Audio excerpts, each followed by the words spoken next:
Let us discuss standard template library, which is a very important concept of C++. Our learning of C++ will be incomplete without the knowledge of standard template library. Let's proceed with an introduction. STL, an acronym for Standard Template Library, is a powerful set of C++ template classes that provide generic classes and functions that can be used to implement data structures and algorithms. And the collection of these generic classes and functions is called STL.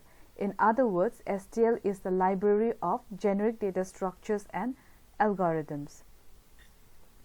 It is the one that gives C++ its power. It handles and manipulates data by separating a data storage and data manipulation. Now, for data to be manipulated, first the data need to be accessed from the data storage, so an intermediary, which will be a data accessor, is required.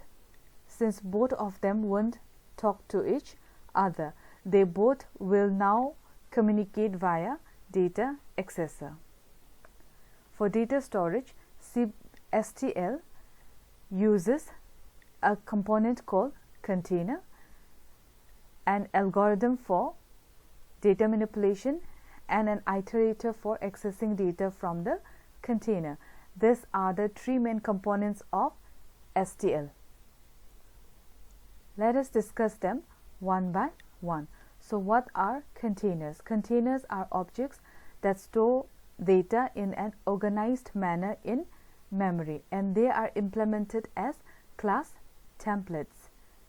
They replicate data structures commonly used in programming. So a vector here is the name of a container, or it is a class template which will be used to replicate the data structure, which is a dynamic array.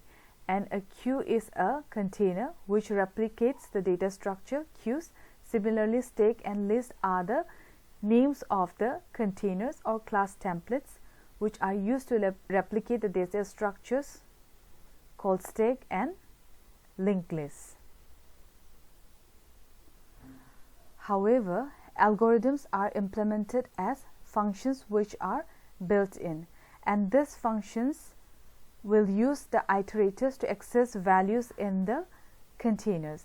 They perform computations that modify values or create new ones in a container.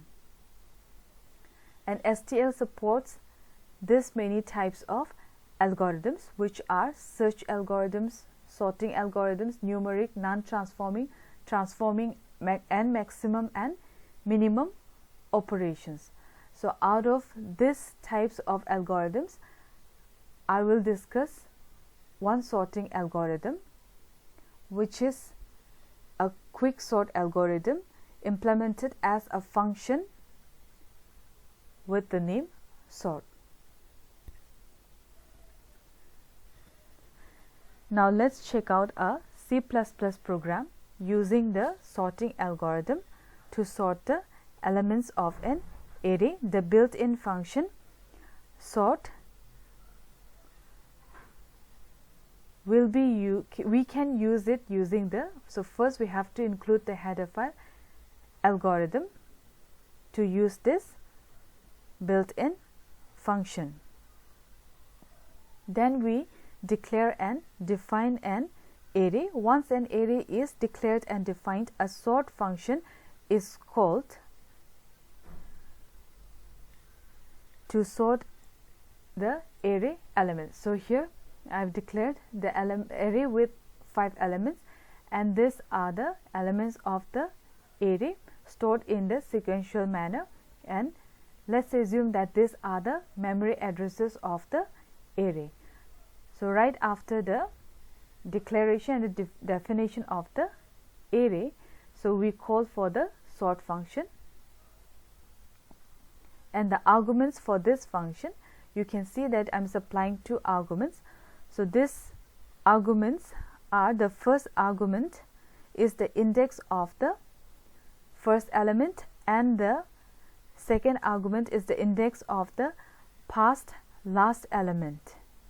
So the first argument specifies this location, and then the next argument specifies this particular location right after the last element of the array. Then finally, once this function is called, now let's display the elements of the array using the for loop. So now when we display the elements of the array, we will finally get the sorted elements printed on the screen. Now let's check out the iterator. So they are nothing but variables used to give flexible access to the values in a container. So it has the ability to iterate through all the elements of that container. So the syntax for defining an iterator will be, you have to mention the name of the container first, followed by the parameter list and the scope resolution operator. Right after that, we need to use the iterator keyword and provide the iterator name. So iterator name is an identifier. So we are specifying a scope resolution operator to indicate that this iterator will only be used for this container.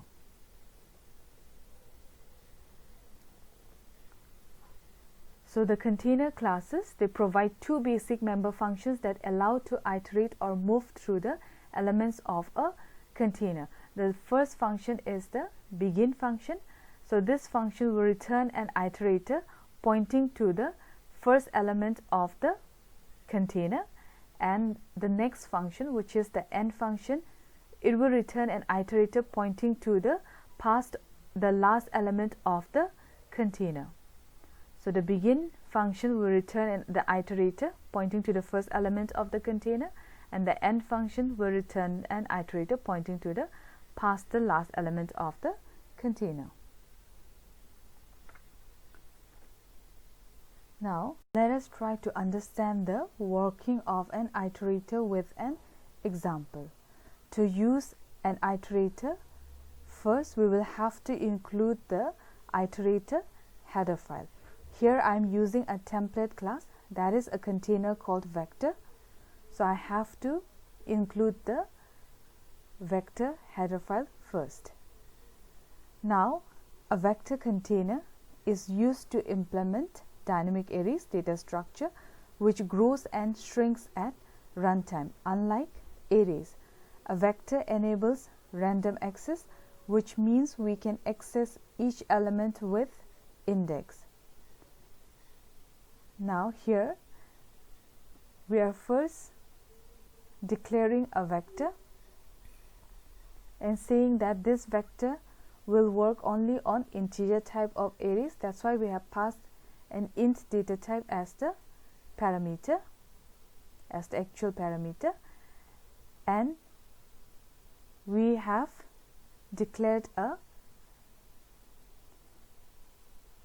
vector variable which is an object of the vector class, since vector is a template class, and these are the elements of the array. So these are the elements of the array. There are 5 elements. In the next line, a container is providing its iterator type with this statement. So we are mentioning that the iterator itr will work on this container with this statement.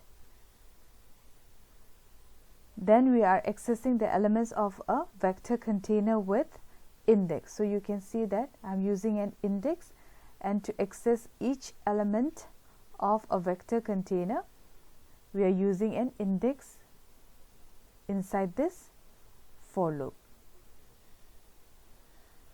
In the next for loop, which is this one, in the next for loop, iterator itr iterates through the vector v, and dereference operator, which is this asterisk symbol, is used to print the element pointed by it.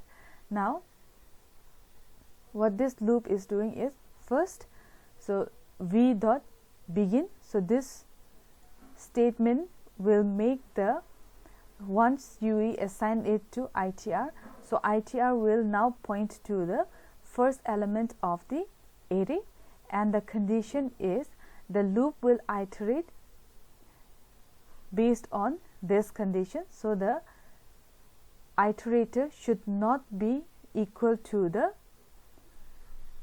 location, should not be pointing to the location past the last element. So this is not the past the last element, so your value in this location will be printed here. So 10 will be printed in the first iteration of the loop. Then second time the iterator ITR will get incremented. Then so now your iterator will point to the second element because we're incrementing it by 1, and since a vector is a dynamic array, so the elements are also stored in the sequential manner as your arrays. So this is the second element. This is not the location past the last element, so again we get to access the element which is being pointed by the iterator. So 1 will be printed in the second iteration. Then again the iterator will get incremented, so iterator will now point to this location. So again, now if we try to print the value which is being pointed at this, stored in this location, then the value will be 20. So in that way the iterator will get incremented, and then once it prints 30, the value from this location, then iterator ITR will again get incremented. So this time the iterator will point to the location past the last element. So again, so based on this condition, this is not true, so the loop will terminate. So this is how we can use the iterator to access all the elements in the vector container. Now notice that if we traverse the elements of a vector without using an iterator, then we need to keep track of the number of elements added in the container. So here, if we add some more extra elements to this array, maybe after this line, then what will happen is, if we are accessing the elements of the array without using the iterator, then we need to keep track of the size of the array. So if we have added one more element, then the size will be 6, so we need to change that. Now that's not the case when we use the iterators, so we don't have to keep track of the number of elements added in the container. Finally, with an example, let's see how the three main components of STL, which are container, algorithm and iterator, work together. So here in this example, we are again using the vector container, and we can say that it's an object of the class vector. Vector is a class template, and ITR is an iterator which we'll be using to access the data from the vector container, and the data inside the vector container are all of integer type. Now we'll try to print the elements of the array first using the iterator. So this is before sorting, so this are the elements before sorting. Now right after this we will call the sort function, and this time again we are supplying the two arguments, and the first argument is the v dot begin. So using the v, which is an object, we are calling for the member function of the container, vector container. So v dot begin will point at the first element of the array, and v dot end will point at the location past the last element of the array. So this sort function will sort the elements in the ascending order by default. So now right after this, if we try to again print the elements of the array, so after sorting using an iterator, so we'll see the elements got sorted. So we can conclude that algorithms in STL, they don't work on containers, instead they work on iterators. They manipulate the data pointed by the iterators. So this is how the standard template library works, using with the three main components, which are container, algorithm and iterator.